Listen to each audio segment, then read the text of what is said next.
aspects to the wheel of life: your physical, your emotional, your financial, your family, your other relationships, your spiritual, and then your, we've talked about the physical, your health, even your health, your eating habits, your environment. How does the environment, there's also an environmental situation. How does your environment, how does it affect you? Then, looking at, because you keep talking about detox, why is it so important for everyone to Okay, detox? there are toxins everywhere, and it's the overload. If you do not detoxify, cancer cannot stay in an alkaline state. You know, we have both the toxic and an alkaline state in every human being. Cancers only live in acidic environment. So there's the acidic environment, which tends to become toxic, and then there's the alkaline, which when you are hydrated, you're eating the right foods, you're doing the right things, is a good state to be. So once you have an overload of toxins, you can now attract other illnesses in your body, because the toxins only stay in the acidic condition. But when you detoxify, you are able to get rid of the layers of toxins, and the toxins come to us through different, it can come in through your skin, it can come in through what we inhale, and you can see we have all the masks that were not there before, the generator fumes, the additives in the food that we eat. Even chicken grows in 3 weeks. Those antibiotics and all of that. Fish is no longer fresh fish in Lagos. The waters are polluted, and then now they tell you they're growing them, they're harvesting fish, you know, so things that we didn't know of before.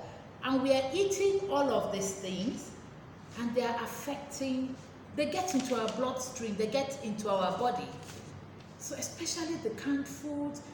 When we were growing up, there were no fast foods, there were no burger. Do you understand? Yeah. People in the past, and you're now wondering, okay, so how come? I remember my grandmother then, I would go to the village, and she didn't have a fridge, she didn't have a microwave. We cooked every day fresh. And she died close to 100 in her sleep. She wasn't ill, she never wore glasses. Even when you buy greens now, when you buy vegetables now, you know, it's so the GMOs have come to Nigeria, so that is our only protective measure. We're trying to eat well, we're trying to do the right things, but what are they growing the foods with? What are our options? Expired food on the shelves of the so-called supermarket. So, you know, so there's so many things, so we need to be able to take control in our hands. We have to decide, because every day we do one of two things. We are either producing diseases or building our health. So it's a choice. I tell people it's a choice, and it's better to remain on the preventive side of things than waiting to fall ill, especially in a country that our healthcare can be better than what it is. So we need to make choices that will enhance our health and our well-being and our productivity and our life expectancy. So it's really a personal responsibility to decide, okay, I'm going to live well.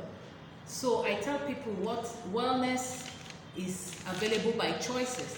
It's not by prescription. Because I can talk to you, we can have an hour session.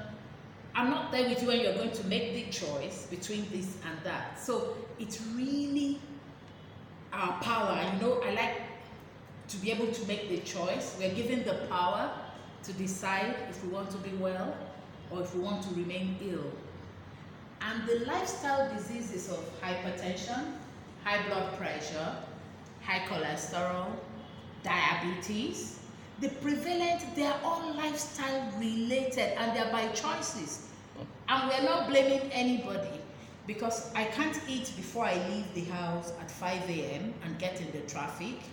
It's too early, and we keep hearing, oh, breakfast is the most important food of the day, so you have enough fuel in your body to run you till whatever time.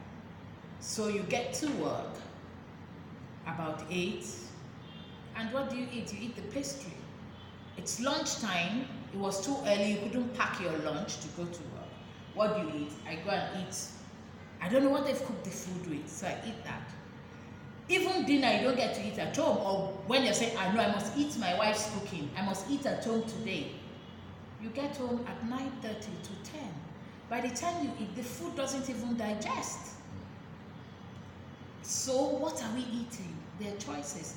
At the board meetings, at the management meetings, what do they offer us? Pastry, pastry, pastry, carbonated drinks, this and that. So even if you wanted to eat well, the chances are we're so busy and food is not just, I just need to have some sugar in my system and then take a quick drink and all of that. So the odds are against us, which is why we must all learn to detoxify every now and then. If you are to advise people on how best to go, especially when you're working Class, yes. what kind of advice would you give, or how do you think they can amend the current state of things? Okay, so I tell people, don't try to make all the changes at once, which is why we get them to feel the wheel of life.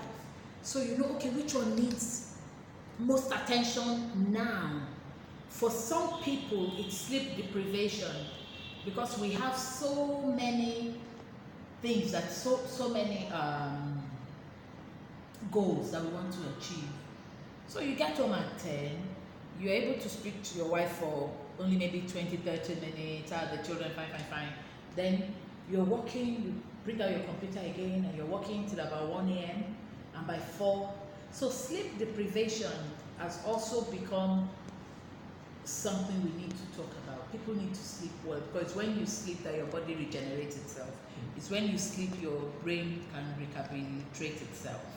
So sleep is top on it for me, because guilty as charged. My sleep suffered because I was trying to achieve so many things as well.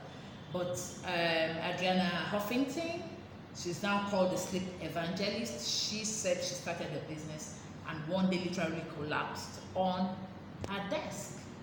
And she now realized that, they realized from the hospital, luckily there was somebody there, her daughter, to rush her to the hospital. So she's written books on sleep.